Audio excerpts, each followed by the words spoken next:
అందరికీ నమస్కారం. రాష్ట్ర ప్రజలకి, శ్రేయోభిలాషులు ప్రతి ఒక్కళ్ళకి పోసాని కృష్ణమురళి గారు, నువ్వు చేసిన దానిని రాజకీయం అంటారా? ఒకసారి చెప్పండి.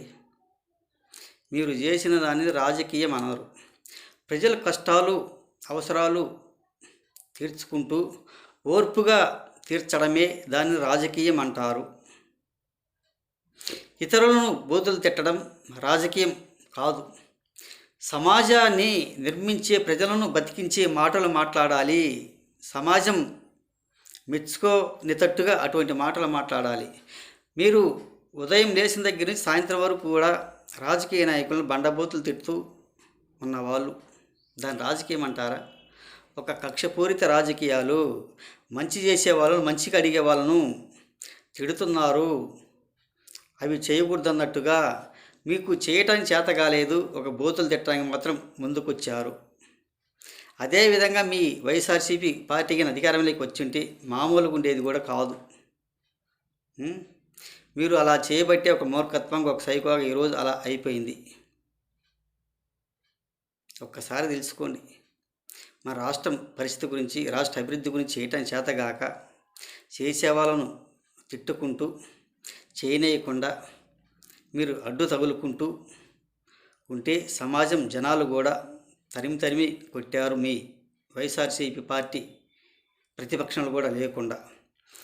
అదేవిధంగా ఈ వీసారెడ్డి గారు రాజీనామా చేసి నేను పొలం పనులు, వ్యవసాయం చేసుకుంటా అంటాడు. మీ జగన్మోహన్ రెడ్డి గారికి కూడా మోసం చేశాడే కదా. అదేవిధంగా అధికారం నుండి ఆయన కానీ గెలిచుంటే అలా చేసేవాడు కాదు. గోడౌన్ల బియ్యం అక్రమంగా దోసుకున్నవన్నీ బయట పెడతారని రాజకీయానికి నేను సన్యాసం పుచ్చుకున్నా, నేను వ్యవసాయం చేస్తా అని ఈరోజు ఈ కూటమి ప్రభుత్వాలను నమ్మి మోసం చేయడానికి ఇటువంటి మాటలు మాట్లాడుకుంటూ ఉంటారు. అదేవిధంగా మీ వైఎస్ జగన్ రెడ్డిని కూడా సగం మోసం చేశాడు చాలా వరకు. ఇటువంటి వస్తాయని పక్కకు తప్పుకుంటూ మెప్పించడం తప్ప దేనికి పనికొచ్చే వాళ్ళు మాత్రం కాదు. అలాగే మీ వాళ్ళు కూడా చాలామంది కూడా అదే విధంగా చేశారు. అలా చేయటం సహజమేనా? ఇవన్నీ దోసుకున్నాయని బయట పెడతారు, జైలుకు పోవాల్సి వస్తుందేమో అని వీళ్ళను కాళ్ళు గడ్డాలు పట్టుకున్నట్టు, బ్రతిమలాడుకున్నట్టుగా చేసిన పనితనం వీసారెడ్డి గారు. ఒక్కసారి తెలుసుకోండి. మీ రాజకీయం ఏ విధంగా చేశారు, ఎలా చేశారు? 5 సంవత్సరాలు ఒక కక్షపూరిత రాజకీయాలు చేసుకుంటూ ఉన్నవాళ్ళు. వీసారెడ్డి గారు అదేవిధంగా అధికారం నుండి ఒక గెలిచుంటే మాత్రం మామూలు వ్యవహారం ఉండేది కూడా కాదు. ఒకళ్ళు కాకపోతే ఇంక ఇద్దరిని చేసుకుంటా, నేను, నాకు అభ్యంతరం ఏం లేదు, బెదిరించి భయపెట్టేవాళ్ళను అనేవాడు.